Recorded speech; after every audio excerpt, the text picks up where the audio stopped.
नमस्कार, news now के doctors talk show में आप सभी का स्वागत है। मैं हूं आपके साथ में बैजू अग्रवाल। जैसा कि आप सभी जानते हैं कि हम हर हफ्ते हेल्थ को लेकर कार्यक्रम करते हैं, जहां पर हमारे स्टूडियो में सिलीगुड़ी शहर के अलग अलग नर्सिंग होम और हॉस्पिटल के डॉक्टर हमारे स्टूडियो में आते हैं और आपकी समस्याओं का हल करते हैं।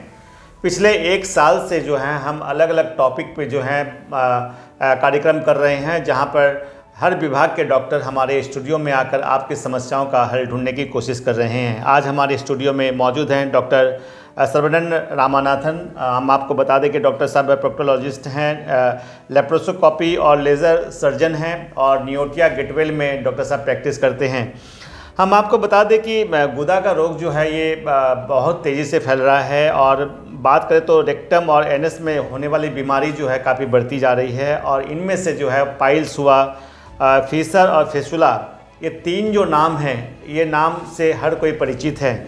हम आपको बता दें कि रेक्टम के रास्ते में जब अधिक और एबनॉर्मल टिश्यूज़ बढ़ जाते हैं तो ये बीमारियां होती हैं और इसी के बारे में जो है आज हम डॉक्टर साहब से बहुत विस्तार से बातचीत करना चाहेंगे कि इन बीमारियों का इलाज क्या है और इसे किस तरह ठीक किया जा सकता है।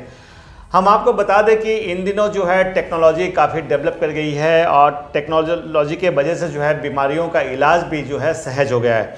डॉक्टर साहब, पाइल्स, फीसर और फिस्टुला एक बहुत कॉमन बीमारी है। हाँ, तो सबसे पहले मैं आपसे ये जानना चाहूँगा कि क्यों होता है, ये बीमारी क्यों होती है? ये कांस्टेंट कॉन्स्टिपेशन वजह से होता है। लोग फाइबर्स नहीं खाता है, वेजिटेबल्स नहीं खाता है, अभी पूरा जंक फूड हो रहा है। इन लोगों का कॉन्स्टिपेशन ज़्यादा होता है। Constipation day by day constipation में क्या होता है, ये वेइन सब एनलार्जमेंट होता है। यही कारण पाइल्स होता है। पाइल्स में सूजन होता है और ब्लीडिंग होता है। देन आफ्टर दैट ये ग्रेड में होता है। फर्स्ट ब्लीडिंग होगा, छोटा सा सूजन होगा और इसके बाद 2, 3, 4 महीना और 2 साल के बाद एक ग्रेड को प्रोग्रेस होगा, ग्रेड 3 होगा, ग्रेड 4 होगा। उस टाइम में वो सूजन बहुत बाहर आता है, लेटिन का रस बाहर आता है और ब्लीडिंग भी ज़्यादा होता है। इस टाइम में ग्रेड 4, ग्रेड 5 में ब्लीडिंग को बंद करना बहुत मुश्किल है।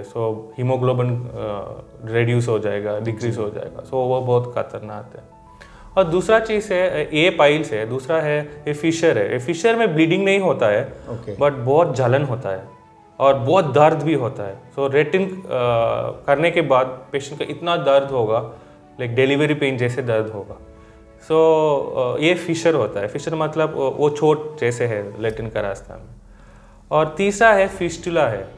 ये फिस्टुला में दर्द नहीं होगा, बट बहुत पूछ आता है, पस आएगा। हाँ, ये फिस्टुला को ट्रीटमेंट नहीं करूँगा, ये फिस्टुला ब्रांचेस बनेगा, अंदर में दूसरा ब्रांच, तीसरा ब्रांच। वो ब्रांच पड़ने के बाद बहुत कॉम्प्लिकेट हो जाएगा। ये सब प्रॉब्लम प्रोक्टोलॉजी। डॉक्टर साहब, ये तीनों बीमारी जो है बहुत ही पीड़ादायक है, पेन बहुत होता है। जो पेशेंट जिनको ये बीमारी होती है वो ठीक से बैठ नहीं पाते हैं और कई तरह की तकलीफ उनको होती है। तो डॉक्टर साहब, क्या इसका इलाज क्या मेडिसिन से संभव है या फिर ऑपरेशन ही ज़रूरी हो जाता है? डॉक्टर साहब, इसका ग्रेड 1 स्टार्टिंग स्टेज में आप कॉन्स्टिपेशन को कंट्रोल करेगा, लाइक लैक्सेटिव और फाइबर्स ज़्यादा खाएगा और इसके बाद मेडिसिन भी काम करता है। बट ग्रेड 2 के बाद ग्रेड 3, ग्रेड 4 मेडिसिन का काम नहीं होगा, क्योंकि ना इसके बाद पाइल्स फॉर्म हो गया और ये ग्रेड 3, ग्रेड 4 प्रोग्रेस हो जाएगा। और फिस्टुला में मेडिसिन काम ही नहीं करेगा, बिकॉज वो ट्रैक बन गया। ट्रैक को हटाना पड़ेगा। ट्रैक को नहीं हटाएगा, ये कॉम्प्लिकेट करेगा। 2, 3, 4 ब्रांचेस होगा, ये ब्रांचेस रेक्टम में फंस जाएगा और बहुत कॉम्प्लिकेशन हो जाएगा। तो डॉक्टर साहब, एक ज़माना था जब इन तीनों का जो ऑपरेशन होता था वो मैनुअली हुआ करता था। हाँ, 10 साल पहले इसको काटना पड़ेगा और पेशेंट को बहुत दर्द होगा। लाइक नॉर्मली क्या होता है ना, पेशेंट को ब्लीडिंग होने के बाद पेशेंट लोग पूछता है दूसरा आदमी को, इधर ब्लीडिंग हो रहा है ऐसे। फ्रेंड्स लोग भी डरता है, इसको हेमोरेक्टमी करेगा, काटेगा, ब्लीडिंग बहुत ज़्यादा होगा, आपको दर्द भी बहुत ये इस राइट है।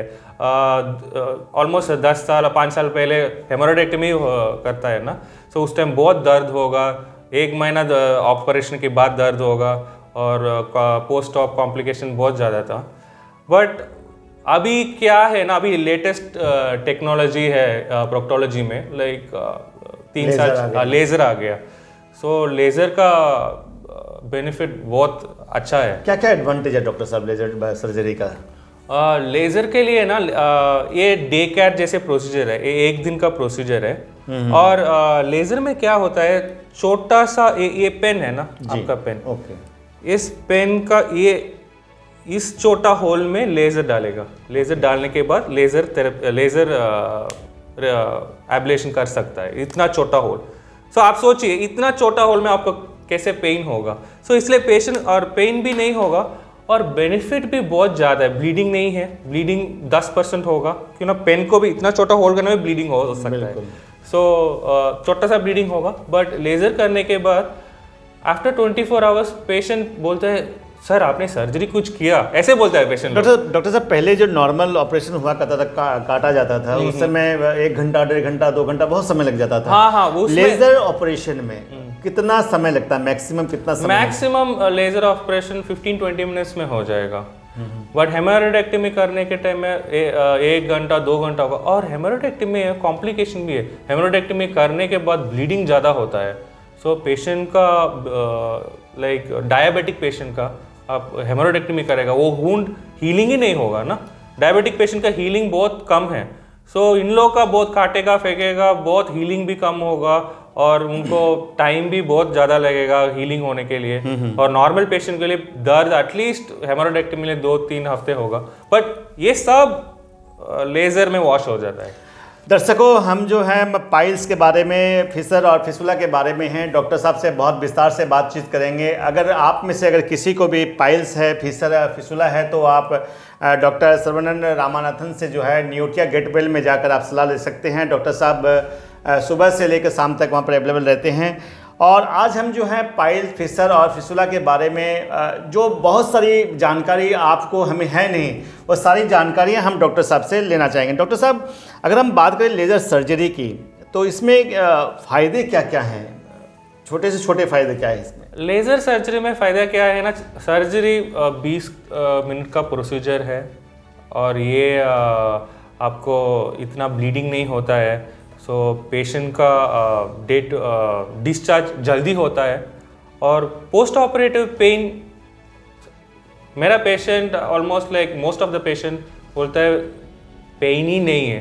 2-3 पेशेंट बोलता है पेन है, उन लोगों का पेन सेंसिटिव पेन है बट वेरी मिनिमल पेन। तो कितने दिन में एक पेशेंट को डिस्चार्ज कर देते हैं डॉक्टर साहब आप? हम लोग 24 आवर्स में डिस्चार्ज करता हूँ, like after it's 24 hours post op है ना, उसके बाद डिस्चार्ज। और पेशेंट कैन उनका आफ्टर 48 आवर्स वर्क भी ज्वाइन कर सकता है, काम कर सकता है, बाइक ड्राइव कर सकता है, सब कर सकता है 24 आवर्स के बाद, इन 48 आवर्स, 2 दिन के बाद। 2 दिन के बाद में। तो ऑपरेशन के बाद में क्या कोई तकलीफ भी कभी कभी किसी पेशेंट को फेस करना?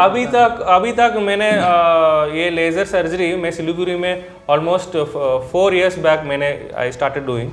अभी तक patient, old patient, young patient, every patient, they all give very positive feedback. ये लोग सब यही बोला था। पहले हम लोग सोचा लाइक बहुत दर्द होगा, अभी दर्द नहीं है, और लेज़र के बाद इतना इम्प्रूवमेंट हो गया। So it's myth.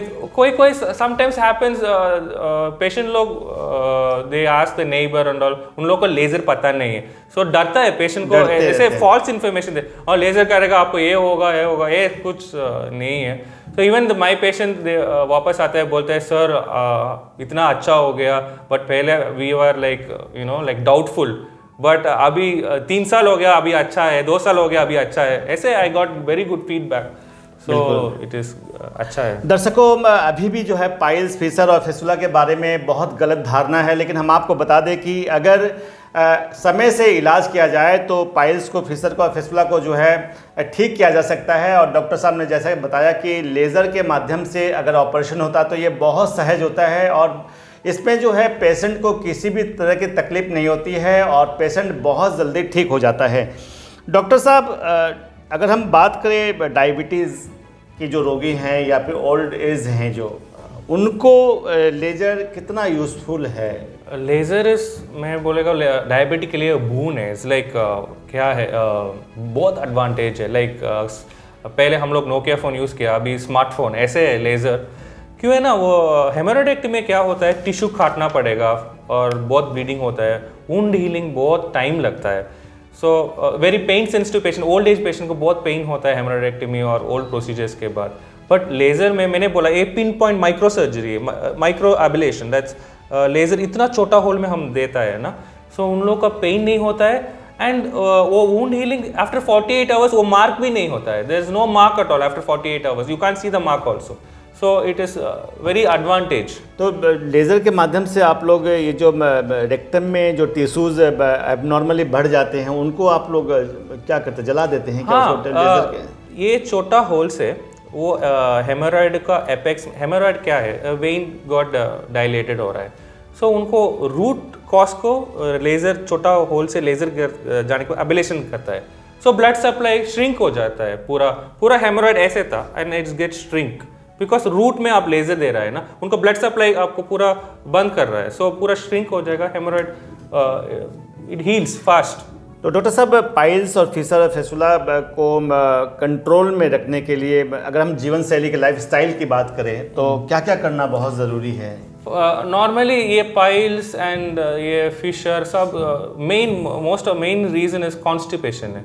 तो स्टूल बहुत हार्ड होने के बाद क्या होता है वो एनल रीजन को टेयर करता है, सो कॉन्स्टिपेशन कोई anybody if you ask patient को पूछेगा आपको कैसे पाइल्स होगा, कैसे, फर्स्ट रीजन दे बोल रहे हैं हार्ड स्टूल होता है, ऐसे बोलता है, so hard stool would have happened 2-3 months back also, उनका रिएक्शन 3-4 months के बाद we will be able to see, so इसलिए like you have to take lot of vegetables like green vegetables and fibers, so when fibers, green vegetables, constipation नहीं होता है, so it heals, they don't develop these things, and prevention कर सकते हैं। Doctor साहब हमने ये भी देखा कि जिनको पाइल्स हो जाता है अभी भी जो लोग हैं आयुर्वेदिक दवा बहुत ले लेते हैं, आयुर्वेदिक दवा खाते हैं, कुछ जो है हेमोपैथिक ट्रीटमेंट भी कराते हैं, तो क्या इनसे क्या फ़ायदा होता है? Ayurvedic this thing and all probably grade 1 में ओके ठीक है, बट क्या होता है ना लाइक ये बढ़ता है एक्चुअली, हेमोरॉइड ग्रेड 1 से ग्रेड 2, ग्रेड 3, ग्रेड 4 ऐसे ऐसे ऐसे जाता है, so for grade 3, grade 4, grade 5 इसका ayurvedic it's like a mechanical thing happening है ना, ये दवाई में we can't stop everything, so we have to stop the root cause. Root cause क्या है? ब्लीडिंग, स्वेलिंग हो रहा है, डायलेटेड वेन्स डायलेट हो रहा है, समटाइम ये क्या होता है जैसे डिफरेंट टाइप ऑफ पाइल्स में लाइक एक पेशेंट को मैंने देखा था, he was also taking some medicine, हम लोग आ रहा था, ही वाज टेकिंग मेडिसिन, वो पाइल्स थ्रोम्बोस्ड पाइल्स हो गया, थ्रोम्बोस्ड पाइल्स में बहुत बड़ा हो गया एंड ब्लड क्लॉट उधर से फंस गया।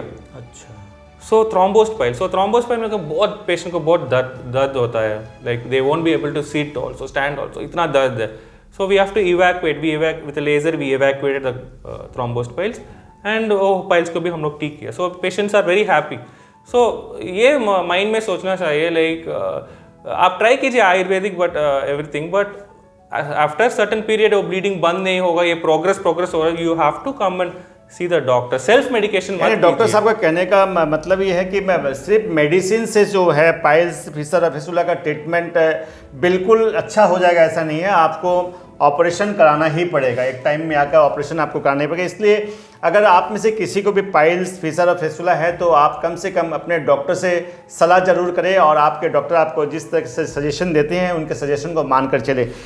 डॉक्टर साहब हमने देखा है कि काफ़ी ऐसे पेशेंट हैं जिनको पाइल्स फिशर फिसुला है लेकिन नेग्लिजेंसी बहुत ज़्यादा रहती है उनके अंदर, बिकॉज नेग्लिजेंस वो लोग एक्चुअली ये लेटिन का रास्ता में हो रहा है ना, सो दे फील शाई, लोग शर्माते हैं, लेडीज लोग बहुत शर्माते हैं, जेंट्स लोग ही शर्माते हैं, लेडीज लोग बहुत ज़्यादा शर्माते हैं, सो इसलिए उनको फ्रेंड्स को पूछता है, वो हॉस्पिटल नहीं आते, सो इसलिए ये प्रॉब्लम बढ़ जाता है। And there are so many unnecessary chemical practice happening, like non-doctors. They 2 weeks back मैं एक पेशेंट को देखा, वो पाइल्स के लिए गया and they have injected some chemical agent and पूरा sepsis हो गया पेशेंट का। So then पेशेंट बोल रहा था, and he is an educated person, मैंने पूछा था क्यों आप ऐसे किया? डॉक्टर ऐसे मैंने बोर्ड देखा पाइल्स और फिशर का करेगा, मैं उसको घुस गया और ऐसे हो गया। Like this I see Newton almost like every month 10 to 15 patient, ये क्वाक डॉक्टर्स के पास जाता है, उधर से they do something and become sepsis, उस टाइम में लेज़र करने को बहुत मुश्किल है। उस टाइम में बड़ा surgery, we have to do a major surgery, like if abscess और सेप्सिस हो गया उसको निकलना पड़ेगा। सो better they come to a doctor than going to some person who's having a board. मैं I see in Siliguri like ज़्यादा देखता है बोर्ड देखता है, पाइल्स फिशर का में, वो लोग डॉक्टर ही नहीं है, वो लोग क्या ट्रीटमेंट करते हैं I don't know, but after treatment we only do, we doctors they come, इतना खराब होता है like then they come back to us, वो लोग वापस आते हैं। दर्शकों, डॉक्टर साहब ने एक बहुत अच्छी बात बताई है कि फर्जी डॉक्टरों की कमी नहीं है और फर्जी के डॉक्टर के चक्कर में आपको नहीं पड़ना है। अगर आपको पाइल्स फिशर और फैसुला है तो तुरंत जो एक्सपर्ट डॉक्टर हैं उनसे आप मिलिए, उनके सजेशन लीजिए और उनसे ट्रीटमेंट कराइए, तो आपका जो है पाइल्स फिशर और फिसुला बिल्कुल ठीक हो जाएगा।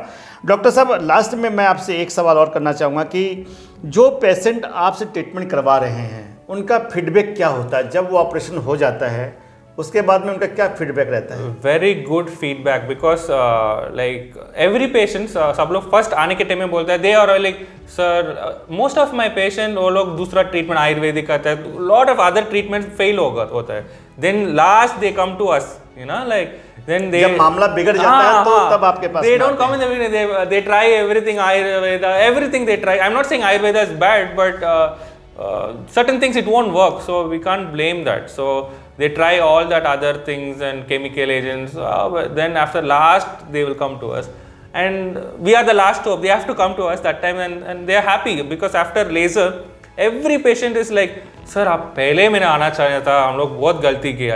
Every patient says that like we should have done laser in the beginning only. Then doctor साहब, न्यूटिया गेटवेल में लेजर से संबंधित क्या क्या फैसिलिटीज़ और इंफ्रास्ट्रक्चर आपके पास हैं जो बेहतर इलाज पेशेंट को दे सकते हैं? Neotia brought a very fantastic laser machine. It is one of the high-end machine they brought from Germany, and the equipment, whatever they use, everything is very sterile, and they ये लेज़र में क्या होता है ना, एक प्रोब होता है, वो प्रोब भी Neotia after that fiber we use, they throw it off, they don't reuse it, they keep on change करता है। So in sterility wise and cleanliness wise I like Neotia because on par with standards. क्यों है ना, इसमें कुछ गड़बड़ होगा ना पेशेंट को इन्फेक्शन हो जाएगा। So maintenance and mission wise I love Nutia. That is really good, and what they do, it is really nice. दर्शकों, डॉक्टर साहब ने आज जो है हमें बहुत विस्तार से बताया है कि पाइल्स फिशर और फिसुला के ट्रीटमेंट के बारे में, और डॉक्टर साहब ने एक बहुत ही महत्वपूर्ण बात बताई है कि इस बीमारी में जो है बिल्कुल भी शर्माने की ज़रूरत नहीं है, क्योंकि महिलाओं में ये बीमारी ज़्यादा देखी जा रही है और महिलाएं बहुत ज़्यादा शर्माती है। डॉक्टर साहब ने कहा है कि बिल्कुल भी शर्माने की ज़रूरत नहीं है, आप अपने डॉक्टर के पास आइए और डॉक्टर से सलाह लेकर अपना ट्रीटमेंट शुरू करवाइए, तो आपका जो है पाइल्स फिशर और फिसुला बिल्कुल जो है 100% जो है ठीक हो जाएगा। इसी तरह हम फिर अगले हफ्ते एक नए टॉपिक के साथ आपके बीच में हाजिर होंगे। फिलहाल हमें दे इजाज़त, नमस्कार।